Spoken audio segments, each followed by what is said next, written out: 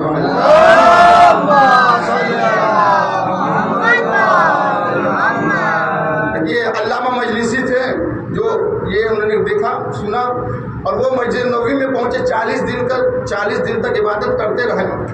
40ویں دن ایک شخص مسجد میں آیا, آنے کے بعد جب ان کو پریشان دیکھا تو پوچھا, اے مجلسی تم پریشان کیوں ہو؟ کہا کہ میرے دماغ میں ایک سوال ہے جو کئی سالوں سے میرے دماغ کو کھایا جا رہا ہے. کہا کہ کیا سوال ہے؟ کہا کہ سوال یہ ہے کہ ایک زیارت کا ثواب 70 حج کے برابر کیسے؟ وہ واجبات میں سے ہے, یہ سنت ہے. تو وہ شخص نے ایک واقعہ سنایا اور کہا کہ اے مجلسی ایک واقعہ میں تمہیں سنا رہا ہوں اور اس واقعے سے تم اندازہ لگانا کہ کیا صحیح ہے کیا غلط ہے. کہا کہ ایک بادشاہ تھا جو شکار کھیلتے کھیلتے جنگل میں بھٹک گیا. جب جنگل میں بھٹک گیا تو اس کو بہت ہی, اس کے پاس جتنے کھانے پینے کا سامان تھا سب ختم ہو گیا اور اس کو بہت تیز پیاس لگی, بھوک بھی لگی تھی. تو وہ جنگل میں کھوجتے کھوجتے ایک اس کو بڑھیا ملی اپنی جھوپڑی میں بیٹھی ہوئی. تو اس بڑھیا کے پاس جاتا ہے اور کہتا ہے کہ اے بڑھیا مجھے بہت پیاس لگ رہی ہے. بہت متوجہ سنیے گا کہ اے بڑھیا مجھے بہت پیاس لگ رہی ہے, مجھے پانی پلا دو. تو بڑھیا کہتی ہے کہ میرے پاس تو یہی ایک گھڑا ہے, اس میں ہی جتنا پانی یہی میرے زندگی کا سرمایہ ہے, اس کے بعد کچھ نہیں ہے میرے پاس. کہا ٹھیک ہے مجھے پانی دے دے. وہ پانی پی لیا. کچھ دیر کے بعد اس کو بھوک لگتی ہے. بھوک لگنے کے بعد کہا کہ مجھے بہت دیر بھوک لگی ہے. تو بڑھیا کے پاس ایک بکری تھی. تو بڑھیا نے کہا کہ دیکھو میرے زندگی کا جو سرمایہ یہی ایک بکری ہے, اس کے علاوہ میرے پاس کچھ بھی نہیں ہے. اس نے کہا ٹھیک ہے. بکری کو اس نے بنا کے کھا پیا. جب اس کا پیٹ بھر گیا تو وہ وہاں سے چلا گیا. اب یہ آپ بتائیے کہ جب بڑھیا جو ہے اس بادشاہ کو اپنا زندگی کا سارا سرمایہ اس کے ساتھ اس کو دے دیا, تو یہ جب بادشاہ کو اس کو کیا چاہیے؟ اگر یہ اس کے پاس پہنچتی ہے تو بادشاہ کو تو یہ چاہیے نا اس کو اپنی دولت, اپنی شہرت, اپنا کاروبار, اپنا جو بادشاہیت ہے سب کچھ بڑھیا کے نام کر دینا چاہیے. بادشاہ کو تو یہی چاہیے نا, کیونکہ بڑھیا نے تو اپنا پورا سرمایہ اس کو دے دیا, اپنا سب کچھ اس کے اوپر قربان کر دیا اس بادشاہ کے اوپر. تو بادشاہ کو یہ چاہیے تھا کہ وہ سب کچھ بڑھیا کے اوپر اپنا قربان کرتے. تو یہی وہ جو شخص آئے تھے مسجد میں یہی بتانا چاہ رہے تھے. کہیں کہ علامہ مجلسی اس واقعے سے تم کو کیا سمجھ میں آیا؟ اس واقعے سے اس میں یہ چیز نکل کے آ رہی ہے کہ جب وہ بڑھیا اپنا سب کچھ قربان کر دی تو بادشاہ کو چاہیے سب کچھ قربان کر دے. اور وہ حسین جو اللہ کے دین کے لیے اپنا سب کچھ قربان کر دیا, اپنے جوان بیٹے کو بھی قربان کر دیا, اپنے گھر کے عورتوں کو بازاروں میں لے آ کے کھڑا کر دیا. کس چیز کے لیے؟ اس اللہ کے دین کو بچانے کے لیے. تو اللہ کو کیا چاہیے؟ اللہ کو چاہیے کہ حسین کے قدموں میں پوری کائنات رکھ دے. تب بھی حسین کے قدموں میں اگر پوری کائنات بھی رکھ دیتا ہے نا اللہ, تب بھی کم تھا, کیونکہ اللہ کے دین کو حسین نے اپنا سب کچھ قربان کر دیا تھا, اپنا سب سرمایہ قربان کر دیا زندگی کا. تو اللہ کو بھی یہی چاہیے تھا کہ اپنا جتنا یہ دنیا ہے پوری کائنات حسین کے قدموں پر کھڑا کر دو. ایک بار سلام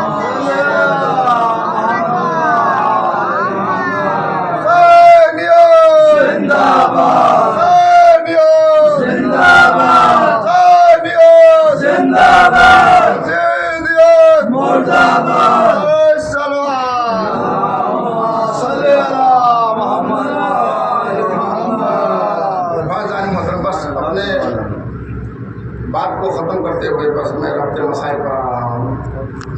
فضائل محترم، آج محرم کی 8 تاریخ، بس چند دن اور بچے ہیں.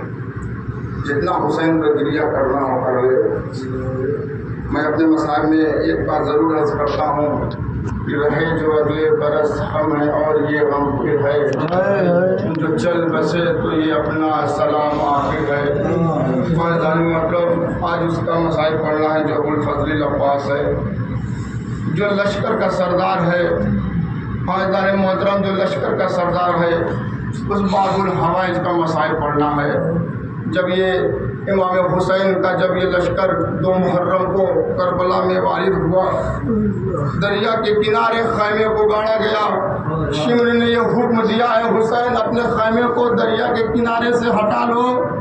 ارے جب یہ بات عباس نے سنی تو جلال میں آ گئے، تلوار نکال کر ایک خط کو کھینچا اور کہتے ہیں اے ظالموں، اگر تم میں اتنی جرت ہے تو اس خط کو پار کر کے دکھاؤ. ظالم محترم اتنا کہنا تھا. حسین عباس کے جلال کو دیکھ رہے تھے. جناب زینب کے خیمے میں آتے اور کہتے ہیں زینب، ارے زینب تم نے کچھ سنا ہے؟ زینب نے کہا ہاں بھیا، میں نے سنا ہے کہ عباس نے ظالموں کو للکارا ہے. ایک مرتبہ حسین نے کہا ہے زینب، ارے عباس سے کہہ دو، عباس سے کہہ دو کہ خیمہ ہٹا لے. یہ حسین کہہ رہا ہے. حسین جنگ نہیں چاہتا ہے، حسین جنگ نہیں چاہتا ہے. عباس سے کہہ دو کہ خیمہ ہٹا لے. ایک مرتبہ زینب نے کہا بھیا، زینب نے کہا بھیا ارے میں کیسے کہوں، ارے آپ خود ہی عباس سے کہہ دیجئے. ایک مرتبہ حسین نے کہا ارے میں عباس کے سامنے شرمندہ نہیں ہونا چاہتا. ایک مرتبہ کہا کیا ہوا؟ کہا ارے جب میرے بابا کو، ارے جب میرے بابا کو مسجد میں شہید کیا گیا تھا تو میرے عباس کو جلال آیا اور ہم نے کہا عباس ابھی کربلا نہیں ہے. محترم جب میرے بھیا حسن کے جنازے پر تیر چلا تو میرے عباس نے تلوار نکال لی. تب میں نے عباس کے کلائی کو روکا اور کہا عباس، عباس یہ کربلا نہیں ہے. ارے جب ہر نے میرے لجام فرج پہ ہاتھ ڈالا تھا نا تو عباس کو جلال آیا. میں نے کہا تھا عباس ارے یہ کربلا نہیں ہے. میں کیسے عباس سے کہوں، ارے اب تو کربلا بھی آ گئی. ایک مرتبہ زینب نے فضا سے فضا کو بھیجا اور کہا کہ عباس کو بلا لاؤ. عباس ارے زینب کے خیمے کے پاس آتے ہیں، ادب سے خیمے کے اندر آئے اور کہتے ہیں عباس ارے حسین چاہتے ہیں، ارے حسین چاہتے ہیں کہ خیمے کو دریا کے کنارے سے ہٹا لیا جائے، لیکن میں یہ جانتے ہوں ارے تمہیں ظالموں کے سامنے شرمندہ ہونا پڑے گا. ارے تمہیں ظالموں کے سامنے شرمندہ ہونا پڑے گا. ارے اتنا کہنا تھا. ارے عباس نے کہا ارے جب میرا آقا چاہتا ہے ارے تو میں اپنے ہاتھوں سے لکیروں کو مٹاؤں گا. عزیزان محترم حضرت عباس نے لکیر کو مٹایا، خیمے کو دریا سے بہت دور محفوظ کیا. عزیزان محترم جتنا گریہ کرنا ہو گریہ کر لے. عزیزان محترم ارے حضرت عباس نے ارے امام حسین کے پاس آتے ہیں اور کہتے ہیں اے آقا ارے مجھے بھی جنگ کی اجازت دیجیے. ارے ایک مرتبہ حسین نے کہا اے عباس ارے تم تو میری فوج کے علم بردار ہو. ارے ایک مرتبہ عباس نے دائیں جانب دیکھا، ارے بائیں جانب دیکھا، دیکھ کر کہتے ہیں اے آقا ارے وہ لشکر کہاں ہے ارے جس کے میں علم برداری کرتا تھا. ارے اتنا کہنا تھا. ارے خیموں میں ارے بچوں کی رونے کی آواز آئی. حسین کہتے ہیں عباس ارے جا کر خیمے میں دیکھو ارے بچے کی رونے کی آواز کیوں آ رہی ہے. ایک مرتبہ عباس خیمے میں جاتے ہیں، سکینہ قدموں سے لپٹ جاتی ہے اور کہتی ہے چچا جان ارے پیاس مارے ڈال دی ہے. ارے سارے بچوں نے الکش کی صدائیں بلند کر دی. ایک مرتبہ ارے عباس نے کوزا لیا، ارے گھوڑے پر سوار ہوئے. ادھر امام حسین حسین نے علی اکبر کو بلایا اور کہا اے اکبر ارے ذرا دیکھ کر بتاؤ ارے عباس کا علم کس جانب جا رہا ہے. ارے ایک مرتبہ ارے خوشی کے مارے اکبر اچھلے اور کہتے ہیں بابا ارے علم دریا کی طرف بڑھ رہا ہے. ارے اب دریا کی طرف بڑھ رہا ہے. ارے کچھ دیر کے بعد ارے اکبر کہتے ہیں بابا ارے علم دریا میں اتر چکا ہے. عزیزان محترم ارے کچھ دیر کے بعد علی اکبر کے چہرے کا رنگ اڑ گیا. حسین پریشان ہو گئے. اے اکبر ارے کیا ہوا جلدی بتاؤ ارے میرا دل بیٹھا جا رہا ہے. ایک مرتبہ علی اکبر نے کہا اے بابا ارے علم نے دائیں جانب رخ کیا ہے. حسین نے کہا ارے عباس کا دایاں بازو کی خیر. اے بابا علم نے بائیں جانب اس کو لے لیے. ارے حسین نے کہا ارے عباس کے بائیں بازو کی خیر ہو. آج ذرے محترم ادھر عباس کے آنکھوں میں تیر لگا. ارے مشق سکینہ چھدے عباس کا بازو کٹا. عباس گھوڑے سے ارے زمین پر ایسے آئے. ارے منہ کے بعد عباس گھوڑے سے زمین پر ادھر حسین نے عباس نے آواز دی اے آقا ارے میں گھوڑے سے گر گیا. ارے حسین بھاگے. ارے حسین بھاگے. جانے ماترا چورا سنیے گا. ارے بھاگتے بھاگتے حسین کربلا کی ریت پر گرے. ارے جب ریت پر گرتے آئے ارے تو خالی ہاتھ نہیں اٹھتے. ارے عباس کا بایاں بازو لے کر اٹھتے ہیں. تھوڑی دیر اور آگے بڑھتے ہیں. ارے عباس کا دایاں بازو ملتا ہے. تھوڑی دیر اور آگے پہنچتے ہیں. ارے تھوڑی دور جب پہنچتے ہیں ارے تو عباس کا لاشا موجود ہوتا ہے. ایک مرتبہ عباس نے کہا اے آقا ارے میری آنکھیں میں تکلیف ہو رہی ہے. ایک مرتبہ حسین نے ارے عباس کے آنکھوں سے تیر نکالا. عباس نے کہا اے آقا ارے میری ایک گزارش ہے. ارے میرے خیمے میرے لاشے کو خیموں میں نہ لے جانا. ارے میں سکینہ کو کیا منہ دکھاؤں گا.